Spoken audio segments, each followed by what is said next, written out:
नमस्कार मंडळी, आज आपण बघतोय लग्न पूजा समारंभात बनवली जाणारी चमचमीत छोलेची भाजी। ही भाजी पुरी, चपाती, वरण भात तसेच पुलाव कशासोबतही खूप मस्त लागते। मुख्य म्हणजे सर्वांना आवडते। चला तर बघूया 50 ते 60 जणांसाठी चमचमीत छोले मसाला। त्यासाठी गॅसवर जाड तळाचं मोठं भांडं तापायला ठेवून ह्यात घालूया तेल।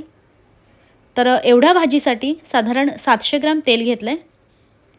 तेल जरा गरम झाल्यावर थोडेसे अख्खे खडे मसाले घातले। त्यानंतर लगेचच घालूया उभा पातळ चिरलेला कांदा। तर 1 किलो कांदे उभे चिरून घेतले। कांदा घातल्यानंतर त्यांनी गॅसची फ्लेम एकदम हाय केली।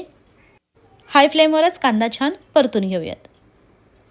कांदा शिजेपर्यंत त्या आचारी दादांनी भाजीत घालण्यासाठी मसाले काढून घेतले। त्यात आहे 4 मोठे चमचे घरगुती मसाला, 1 मोठा चमचा हळद, 2.5 मोठे चमचे धणे पावडर, चमचा बघू शकता बऱ्यापैकी मोठा आहे। त्यानंतर 40 ग्रॅम छोले मसाला किंवा छोले मसाल्याऐवजी गरम मसाला असेल तरी चालेल, 1 छोटा चमचा हिंग आणि भाजीला छान रंग येण्यासाठी साधारण 2 मोठे चमचे काश्मीरी मिरची पावडर घातली। आता कांद्याकडे वळूयात। तर कांदा 3-4 मिनिटं परतल्यानंतर घालूया 1 मोठा चमचा जिरे।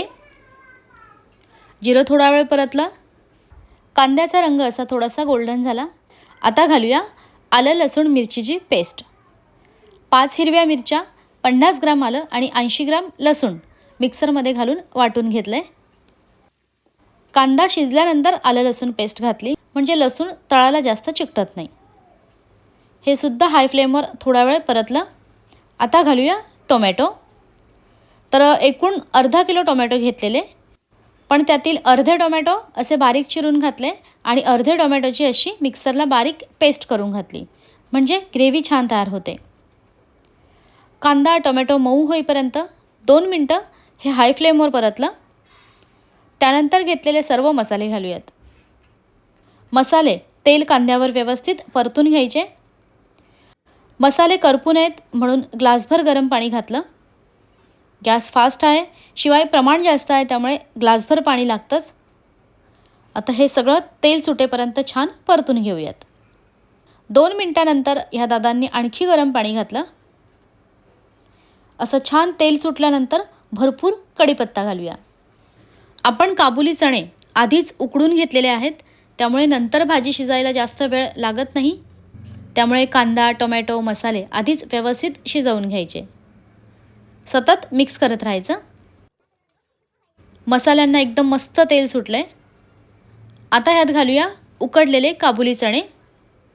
चणे बघा मस्त मऊ शिजलेत।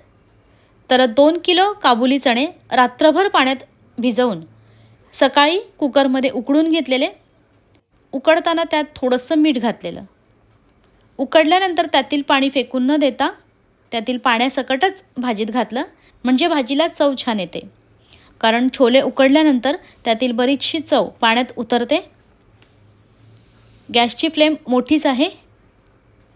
त्यानंतर भाजलेल्या सुक्या खोबऱ्याचं वाटण, 150 ग्रॅम सुकं खोबरं भाजून मिक्सरला बारीक वाटून घेतलं। त्यात दुसरं काहीच नाही। सुकं खोबरं आपण व्यवस्थित भाजून मग मिक्सरला लावलं, त्यामुळे कच्चं वगैरे राहण्याचा काही प्रश्नच नाही। ज्यांच्याकडे कार्यक्रम होता त्यांना शेंगदाणे नको हवे होते, त्यामुळे भाजीला चव येण्यासाठी आणि जरा घट्टपणा येण्यासाठी आपण सुकं खोबरं घातलं। पण चालत असेल तर खोबऱ्याऐवजी भाजलेल्या शेंगदाण्याचं कूटसुद्धा घालू शकता। अशी मस्त खळखळून उकळी आली की ह्यात घालूया खूप सारी बारीक चिरलेली कोथिंबीर आणि उकडलेल्या चण्यांची पेस्ट। चणे पेस्ट करून घातल्याने भाजीला चव खूप सुंदर येते। म्हणजे 2 किलो उकडलेल्या चण्यांपैकी 2 वाटी चणे बाजूला काढून ठेवलेले, त्यात थोडंफार पाणी घालून ते चणे मिक्सरला फिरवून घेतले। त्याने भाजीला मस्त घट्टसरपणा येतो आणि चवही छान लागते। आता चवीनुसार मीठ घालूया।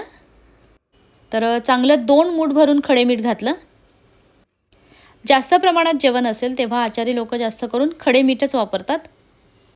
छोले घातल्यानंतर भाजी 15 मिनिटं शिजवली, त्यानंतर गॅस बंद।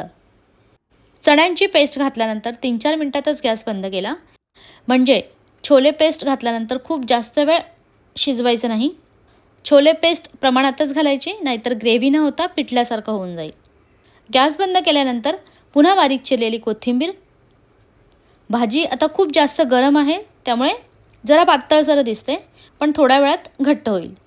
गॅस बंद केल्यानंतर अर्धा तास झाकून ठेवली. त्यानंतर आता बघूया. बऱ्यापैकी छान ग्रेव्ही झालेली आहे, म्हणजे खूप जास्त घट्ट नाही आणि अगदी पाण्यासारखी पातळी नाही आहे. अशी भाजी पुरी चपातीसोबत व्यवस्थित खाता येते. ह्यासोबतच 50 ते 60 माणसांना पुरेल एवढा व्हेज पुलाव, बटाटा भाजी तसेच मिरची ह्याची रेसिपीसुद्धा चॅनलवर दाखवलेली आहे. बघितलं नसेल तर नक्की बघा. आवडल्यास लाईक आणि शेअरसुद्धा करा.